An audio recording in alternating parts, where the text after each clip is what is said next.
Hello everyone.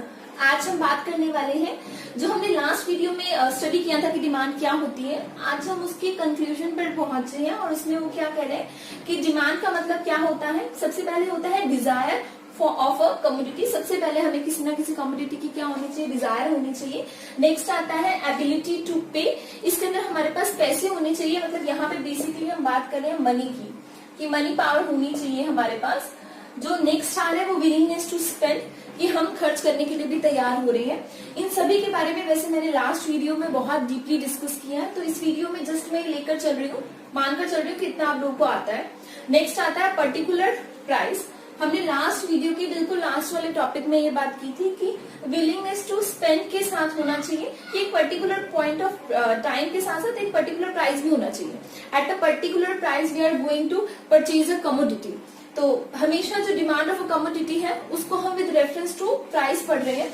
जो demand of commodity है उसके रेफरेंस में जो प्राइस है उसको जनरली पी ऑफ एक्स लिखते हैं। तो ये पी ऑफ एक्स में एक्स क्या होता है, एक्स रिप्रेजेंट करता है उस कमोडिटी को जिसकी हमारी फर्स्ट पॉइंट में डिजायर होती है कि हमें इस कमोडिटी को लेना है, तो उसको हम एज्यूम कर लेते हैं कि वो एक्स है।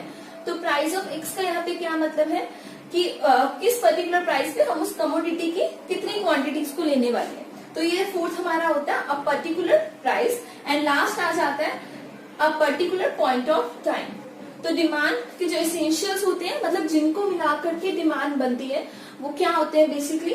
सबसे पहले डिजायर होनी चाहिए कमोडिटी के लिए, फिर एबिलिटी टू पे होनी चाहिए यानी कि मनी पावर होनी चाहिए, नेक्स्ट विलिंगनेस टू स्पेंड होनी चाहिए, एट अ प्राइस होनी चाहिए, at a point of time होनी चाहिए। तो बेसिकली हम इन 5 पॉइंट्स को अगर मिला दें तो हमारी डिमांड बन जाती है। तो क्या क्या हुआ डिमांड में, first of all desire for a commodity, कोई कमोडिटी लेने की इच्छा होनी चाहिए। नेक्स्ट एबिलिटी टू पे, हमारे पास इतने पैसे होने चाहिए कि हम उसके लिए पे कर सकें। नेक्स्ट है विलिंगनेस टू स्पेंड, हम तैयार होने चाहिए कि हम उस पर्टिकुलर कमोडिटी के लिए अपने पैसे को खर्च कर देंगे, क्योंकि यहाँ पर हमारे पास पैसे तो आ गए पर होता है ना कि हम खर्च करने के लिए तैयार नहीं होते, तो यहाँ पे हमें से खर्च करने के लिए भी तैयार हो जाना चाहिए।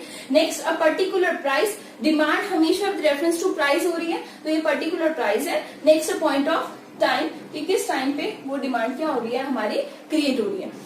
इन 5 पॉइंट्स को मैं लास्ट वीडियो में बहुत ज्यादा डीपली डिस्कस कर चुकी हूँ, तो इसलिए मैं अब इस वीडियो में इस मान के चल रही हूँ कि आपने लास्ट वीडियो देखा होगा तो आपको ये सब चीजें अच्छे से क्लियर होंगी। तो हम सीधा इसको यहाँ पे खत्म करके नेक्स्ट स्टार्ट कर रहे हैं कि और क्या क्या हमको डिमांड के बारे में पढ़ना है। ये जो हम पढ़ने वाले हैं वो बेसिकली क्या है, डिफरेंस है between demand and quantity demanded of a commodity. Demand के अंदर क्या होता है, फटाफट से पढ़ लेते हैं। It refers to various quantity. सबसे पहले तो इसको अंडरलाइन कर लीजिए कि ये वेरियस क्वांटिटीज हैं, यानी कि अलग अलग यूनिट्स सामान की। कभी हम एक बस यूनिट लेंगे, कभी हम 2 लेंगे, कभी हम 10 लेंगे, 15 लेंगे, 20 लेंगे, मीन्स वेरियस क्वांटिटी किस चीज की, of goods and services. That the consumer, main चीज यहाँ से शुरू हो जाती है, that the consumer is willing and able to purchase at various prices, underline this, at various prices and at a point of time। ठीक है, अब यहाँ पे देखिए वो क्या कह रहे हैं, अलग अलग प्राइसेस पे कंज्यूमर किस तरीके से परचेज कर रहा है, कितनी क्वांटिटीज परचेज कर रहा है, वो कौन दिखाता है, हमें डिमांड दिखाता है। यहाँ पर आ जाइए, it refers two quantities, particular quantity. तो पहले इसको अंडरलाइन कर लीजिए, यहाँ पे ये वेरियस क्वांटिटीज नहीं है, यहाँ पे क्या है, पर्टिकुलर क्वांटिटी है of a commodity that buyer are willing and able to buy at a point of time at a particular price। तो 2 डिफरेंस यहाँ से निकल आते हैं इस डेफिनेशन में से जब हम इसको लिखते हैं। तो पहला डिफरेंस, यहाँ पे वेरियस क्वांटिटीज है, यहाँ पर पर्टिकुलर क्वांटिटीज है। नेक्स्ट डिफरेंस, यहाँ पे वेरियस प्राइसेस है, यहाँ पे पर्टिकुलर प्राइसेस है। तो ये 2 डिफरेंस हमारे डेफिनेशन में से निकल आते हैं। ठीक है, नेक्स्ट देखिए, यहाँ मैंने बोला था ना various prices and various quantities. First of all various prices are ₹1, ₹2, ₹3, अलग अलग प्राइसेस है। अगर मुझे चीज 1 रुपए की मिलती है तो मैं 5 आइसक्रीम ले आती हूँ।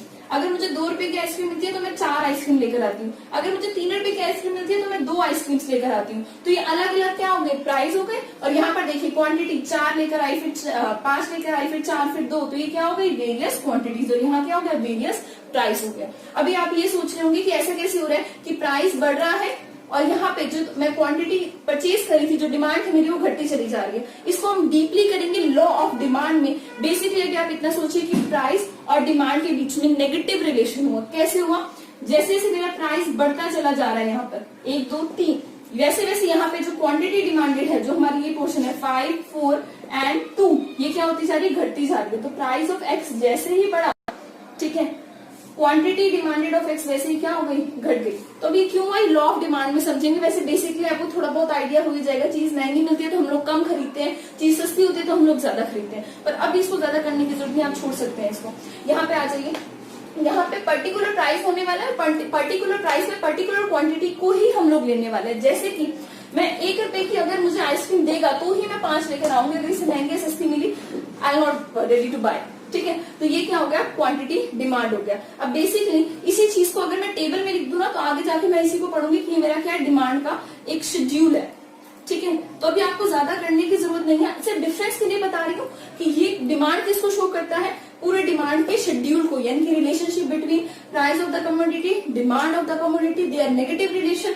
एक जब उस चीज को एक टेबल में डाल देते हैं तो वो डिमांड का शेड्यूल बन जाता है। शेड्यूल का मतलब यही होता है कि टेबल है वो, ठीक है। और कोई भी 2 या 3 वेरिएबल्स के बीच में वो क्या दिखा रहा है, रिलेशन दिखा रहा है। रिलेशन अब यहाँ से हमें पता चल रहा है कि नेगेटिव है, तो हम यहाँ पे डिस्क्रिप्शन डाल के ये भी लिख सकते हैं, ये नेगेटिव रिलेशन है। यहाँ हम लिख सकते हैं कि प्राइस है, ये डिमांड है कमोडिटी एक्स की, यहाँ उनका रिलेशन है।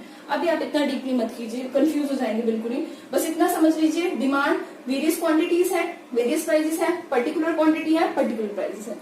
डिमांड के अंदर प्राइजेस को घटाकर, ठीक है, या बढ़ाकर डिमांड को बढ़ाया घटा लेना है, वो नेगेटिव रिलेशन आप अपने आप समझ जाइएगा। अगर आप प्राइजेस को बढ़ा रहे हैं तो डिमांड को घटा दीजिएगा, अगर प्राइजेस को घटा रहे हैं तो आप डिमांड को बढ़ा दीजिएगा, ठीक है। वो कॉमन सी बात है, सिर्फ डिफरेंस ही समझा रही हूँ मैं इसमें। और यहाँ पर आप इसमें से कुछ भी एक उठाकर लिख देना। जैसे भी मैंने वहां पर क्या लिखा है कि 1 पर 5, थोड़ा सा मेसी हो गया ये, 1 पर 5। तो मैंने यानी कि क्या किया, जो यहाँ पे 1 पर 5 वाला था उसको एक को उठाकर यहाँ लिख दिया।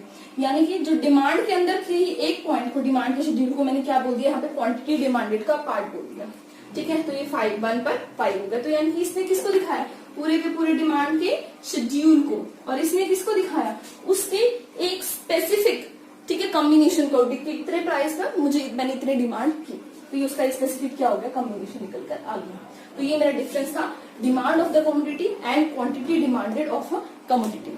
Thank you. अभी हम एक सिर्फ जनरल सी बात करने वाले हैं, हम अभी कुछ बहुत ज्यादा कोई कंफ्यूजन नहीं निकालने वाले हैं, जैसे एक जनरल सी बात है वो। और वो बात क्या है कि आपने कभी ऐसा सोचा है कि जब आपको कोई चीज सस्ती मिल रही है तो आप उसको ज्यादा ले रहे हैं, और अगर वही चीज आपको महंगी मिलती है तो आप उसको कम परचेज करते हैं। तो इसके लिए ना हम ये कहते हैं कि डिमांड और प्राइस के बीच में कैसा रिलेशन निकल आता है, नेगेटिव रिलेशन निकल आता है। कि अगर प्राइस ऑफ अ कमोडिटी बढ़ता है तो उसकी क्वांटिटी डिमांडेड मींस डिमांड उसकी क्या हो रही है, घट रही है। ऐसा क्यों हो रहा है कि प्राइस बढ़ने के साथ डिमांड घट रही है। आपको मैं अपना मतलब लाइफ का एग्जाम्पल बताती हूँ कि क्या होता था जब हम छोटे थे, तो हम लोग जाते थे आइसक्रीम लेने के लिए। अगर वो आइसक्रीम 2 रुपए में या 3 रुपए में मिल जाती थी तो हम 2-2, 3-3 आइसक्रीम लेकर और उसको खाया करते थे। लेकिन अगर आइसक्रीम 5 रुपीज में मिल रही है या 10 रुपीज में मिल रही है तो हम एक ही लेकर आया करते थे। तो हमने देखो बेसिकली क्या किया कि अगर मुझे आइसक्रीम महंगी मिल रही है, तो अपनी उस बात से बता रही हूँ, अगर मुझे एक दिन प्राइस ऑफ आइसक्रीम, क्योंकि वो आया करता था हमारे घर बाहर बेचने के लिए आइसक्रीम, तो वो उसके ऊपर डिपेंड करता था। अगर मान लो 1 रुपए की मुझे मिल रही है, प्राइस ऑफ आइसक्रीम अगर क्या है, ठीक है, 1 होता था, ठीक है, या फिर 2 हो जाता था, ठीक है। अगर 1 में मिलती थी, अभी नहीं मिलती 1 में आइसक्रीम, बट मिलती थी आइसक्रीम 1 में। अगर वो 1 रुपीज की आइसक्रीम मिलती थी तो मैं ना ऐसा करती थी कि मैं 4 आइसक्रीम लेकर और उसको खा लिया करती थी। मे बी अगर 2 में मिलती थी तो मैं 3 आइसक्रीम लेकर खाया करती थी।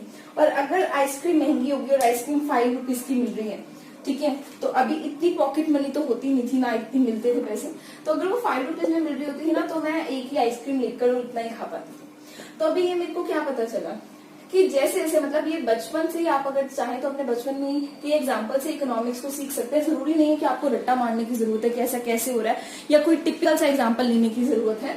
तो अभी आप देखिए क्या हो गया, प्राइस ऑफ आइसक्रीम मैंने ये लिखा, और ये मैंने क्या किया, जो आइसक्रीम मैं परचेज करके लाई वहां से और मैंने उसको खाया, तो ये मैंने वो लिख दिया यहाँ पर। अभी देखिए इसके अंदर हमने और क्या देखा, इसको ना अभी एक शेड्यूल की फॉर्म में, एक टेबल की फॉर्म में डाल देते हैं। शेड्यूल थोड़ा टिपिकल वर्ड हो जाएगा अभी यूज करने के लिए, तो अभी मैं इसको क्या डाल देती हूँ, एक टेबल की फॉर्म में डाल देती हूँ, टेबल बना देती हूँ इसका, ठीक है,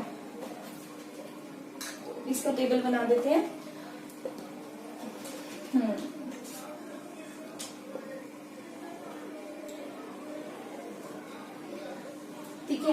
और अभी मैंने इसे एक कंक्लूजन निकाला था कि जब महंगी मिलती थी, ठीक है, जब प्राइस ज्यादा होते थे तो मैं कम लेती थी। तो यहाँ पे ना मैं एक ये अपना कंक्लूजन लिख देती हूँ कि जब प्राइस महंगी हो रही थी तो मैं कम ले रही थी, मैं इतनी ज्यादा आइसक्रीम नहीं खा पा रही थी, क्योंकि जैसे एक की थी तो मैं 4-4 आइसक्रीम खा रही थी एक दिन में, 2 की थी तो भी 3 खा रही थी, 5 की होती सडनली मुझको 1 खाना पड़ा, ठीक है। तो मैं यहाँ पे इस बात को लिख देती हूँ, इधर साइड में इस बात को लिखते हैं। अभी क्या लिख रहे हैं इधर इस बात को, when price of ice cream is ₹1, ठीक है, then I purchase means then demand, purchase करने का मतलब डिमांड करना ही तो है, demand is 4 units। when price of ice cream ₹2, then demand is 3 units, and when price of ice cream ₹5 units या फिर increased to ₹5, then demand is ₹1।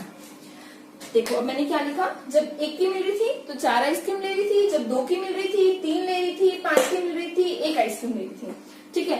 तो अब यहाँ से कंफ्यूजन निकालो, आपको क्या लग रहा है कि मैम कैसे आइसक्रीम खाती थी। जब आइसक्रीम महंगी थी तो मैं कम खाती थी, जब आइसक्रीम सस्ती थी तो मैं ज्यादा खाती थी, ठीक है। तो आप ये कह सकते हैं ना, जब price of ice cream when price of ice cream may be X बोल देते हैं आइसक्रीम को, अभी मुझे पता तो याद तो है नहीं कि वो कौन सी इतनी सस्ती आइसक्रीम होती थी जो 1-1 रुपए में भी मिलती थी, बट वो रेड सी होती थी और जैसे आइस के ऊपर से रेड लगा होता था, कलर होता था वो बस, और वो बहुत ज्यादा कलर उसका, मतलब अभी तो वो उसको कोई भी नहीं खाए, वो इतनी अनहाइजेनिक टाइप होती थी, ठीक है। तो प्राइस ऑफ आइसक्रीम जब ज्यादा हो जाता था तो मैं उस आइसक्रीम की क्वांटिटी डिमांड यानी कि उसका एक्स अमाउंट देते उसको मैं कम कर देती थी। जब उसका प्राइस क्या हो जाता था, कम हो जाता था, तो मेरे पास मैं उसको ज्यादा ले लेती थी, ठीक है। तो अब ये हमको एक चीज और पता चला इसके बारे में। अब ना हम एक जनरल बात बताती हूँ मैं आपको, इसको हटा देती हूँ। ये जस्ट जो मैंने अभी लिखा है वो आपको जब आप अपना शेड्यूल बनाएंगे तो कंक्लूजन में लिखना था, ये वाली बात कि मैं कैसे कैसे आइसक्रीम खाती थी। तो अभी आपने ये जो ये लिखा ना, आपको एक जनरल बात बताती हूँ, वैसे नॉर्मल सी बात है। जब भी हम वेरिएबल्स की स्टडी करते हैं ना, मैथ्स में आपने पढ़ा होगा, वेरिएबल्स होती है ऐसी वैल्यूज जो वेरी होती है, बार बार बदलती रहती है, maybe X Y Z इस तरीके से बोलते हैं वेरिएबल्स को। मैथ्स मुझे बहुत ज्यादा नहीं आता, नॉर्मल सा ही आता है मुझे मैथ्स, इकोनॉमिक्स की स्टूडेंट रही हूँ मैं इसलिए। तो वेरिएबल्स में मान लीजिए 2 वेरिएबल है, एक वेरिएबल है एक्स, एक वेरिएबल है वाई। अगर एक्स जब उठे यानी कि बढ़े तो वाई को अपने साथ बढ़ा दे, और एक्स जब घटे तो वाई को अपने साथ घटा दे, नहीं साथ साथ चले, ये बढ़े तो ये भी बढ़ जाए, ये उसके साथ साथ चल रहा है, ये नीचे आ रहा है तो ये भी नीचे आ रहा है, उसके साथ साथ चल रहा है। मान लो एक माउंटेन है, ये ऊपर जाता है तो ये भी ऊपर जाता है, ये नीचे आता है तो ये भी नीचे आ जाता है, दोनों फ्रेंड्स है साथ साथ चल रहे हैं, तो मीन्स इनके बीच में क्या हो गया, पॉजिटिव रिलेशन हो गया, ठीक है। और अगर इसकी बजाय ये एक्स और वाई क्या चले, अपोजिट है कि अगर एक्स बढ़ता है तो वाई घट जाता है, मतलब एक्स अगर ऊपर जा रहा है तो वाई नीचे आ जाता है, और अगर एक्स नीचे जा रहा है तो वाई ऊपर आ जाता है, ठीक है। तो इसको मैं बोल देती हूँ कि ये नेगेटिव रिलेशन है, ठीक है। तो अभी बताइए, प्राइस जब ऊपर जाता है तो क्वांटिटी डिमांड नीचे आ जाती है, प्राइस जब नीचे आ जाता है तो क्वांटिटी डिमांड ऊपर आ जाती है। तो बताओ अभी इसके बीच में कैसा रिलेशन हुआ, पॉजिटिव या नेगेटिव? ऑब्वियस सी बात है, कैसा रिलेशन निकला इन दोनों के बीच में, नेगेटिव रिलेशन। कैसा रिलेशन है, नेगेटिव रिलेशन। क्यों, एक बढ़ता है दूसरा घट जाता है, एक घटता है दूसरा बढ़ जाता है, तो इन दोनों के बीच में कैसा रिलेशन हो गया हमारा, नेगेटिव रिलेशन हो गया। कैसा हो गया रिलेशन, नेगेटिव हो गया, ठीक है। चलिए अब हम ना अपनी बुक वाली बात पे आ जाते हैं। ये तो भी हमारी कुछ जनरल सी टॉक चल रही थी कि आइसक्रीम हम कैसे खा रहे थे, तो अभी तो जनरल सी टॉक चल रही थी ना हमारी। अब हम थोड़ा सा ना प्रैक्टिकल वर्क पे आ जाते हैं, ठीक है, कि कैसे हमारा डिमांड का शेड्यूल बनता है, ठीक है। अभी हम बात करें डिमांड के शेड्यूल की। जो बात अभी हमने थोड़ी देर पहले रफली की थी, हम उसको थोड़ा सा, क्योंकि हमें पेपर में लिखना भी तो है ना, समझ आ रही है चीज, वो बात बहुत अच्छी होती है। बट अगर आप पेपर में उस तरीके से नहीं लिख सकते ना, आपको पेपर को एक बहुत वेल मैनर्ड तरीके से अटेम्प्ट करना पड़ता है, तभी आपको मार्क्स मिलते हैं। स्पेशली इकोनॉमिक्स में तो आपको ऐसा ही होता है, आपको चीज समझ आई हुई है फिर भी आपको कई बार मार्क्स नहीं मिलते क्योंकि आप उसको प्रेजेंट नहीं कर पाते हैं, राइट। तो अभी हम क्या करें, डिमांड के शेड्यूल की डेफिनेशन लिख रहे हैं। बहुत इजी डेफिनेशन मैंने जानबूझ के बुक में से निकाली है, क्योंकि डिफिकल्ट तो आप अपनी बुक्स में से पढ़ सकते हैं, बट एक इजी से फॉर्मेट को मैं ये चाहती हूँ कि आपको बस समझ आ जाए, दिमाग में आ जाए कि होता क्या डिमांड का शेड्यूल। जो बात अभी हमने थोड़ी देर पहले की, मैं रिपीट करी, बस वही ही बात है, तो परेशान होने की जरूरत नहीं है कि ये क्या बन गया हमारे आगे, ठीक है। देखो, डिमांड का शेड्यूल क्या है, एक ऐसा टेबल का आपको मतलब पता है ना, रोज एंड कॉलम्स का कॉम्बिनेशन, एक ऐसा टेबल जो आपको रिलेशन दिखाए कि अलग अलग प्राइसेस पर कंज्यूमर कैसे एक कमोडिटी की अलग अलग क्वांटिटीज की डिमांड करता है।